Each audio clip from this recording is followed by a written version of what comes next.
आज ठेवायचं आहे हळदी कुंकू, तर त्यासाठी करणार आहे तांबूल. तर म्हणलं चला तुमच्यासोबत पण शेअर करूया. पानं स्वच्छ धुवून त्याची देठं काढून घेतली आणि थोडी बारीक बारीक कट करून घेतली. त्याचबरोबर घेतली कलपी खडी साखर, चुना घेतला आहे. चुना अंदाजाने घ्यायचा की आपण 2 पानाला केवढा लावू अशा अंदाजाने मी चुना घेतला आहे. कात घेतला आहे, कात्री सुपारी घेतली, बडीशोप घेतली आणि विलायची आणि एक लवंग आणि मिरे असे 2-2च घेतलं आहे. आता हे सगळे जाड जिन्नस आपण एकत्र करणार आहोत. बडीशोप, कात, सुपारी, त्याचबरोबर ही खडी साखर टाकणार आहोत आणि लवंग, मिरे आणि दालचिनी पण असते तर टाका. माझ्याकडे नव्हती म्हणून मी टाकली नाही.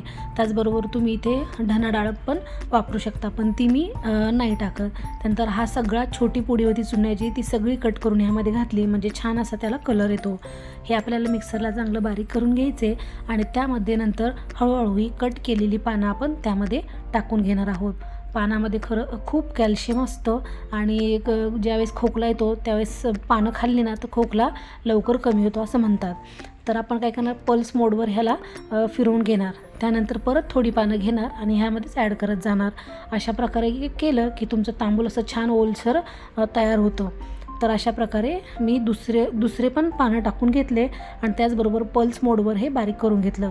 बघू शकता असं होतं. त्यानंतर दोन्ही भांड्यातलं आणि ताटामधलं एकत्र मिक्स करून घेतलं. छान जास्त ओलसर झाले, त्या गाठी मोडून घेतल्या आणि त्याला एकत्र चांगलं केलं. आता ह्याच्यामधला मेन इन्ग्रेडियंट्स म्हणजे काश्मीरी सुगंध. हा टाकला ना ह्याला तांबूलाला खूप सुंदर अशी चव येते आणि त्याला नंतर चांगलं मिक्स करून घ्यायचं आहे. तुम्ही इथं वाटल्यास तुम्हाला गुलकंद पण टाकू शकता आणि टूटी फ्रुटी पण टाकू शकता. तर हे छान असं मिक्स करून घ्यायचं आहे आणि त्यानंतर थोडा खोबऱ्याचा किस पण मी टाकून घेतला. माझ्याकडे गुलकंद नव्हता त्यामुळे मी गुलकंद काही टाकला नाही. आता ऐन वेळेला टूटी फ्रुटी टाकून देईल, ती पण मला घेऊन यायची आहे. तर अशा प्रकारे हा मस्त असा तांबूल झाला.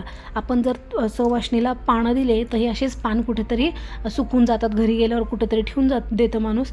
त्यापेक्षा असा तांबूल दिला की तिचं खाणं पण होतं आणि काहीतरी वेगळं पण नवीन वाटतं.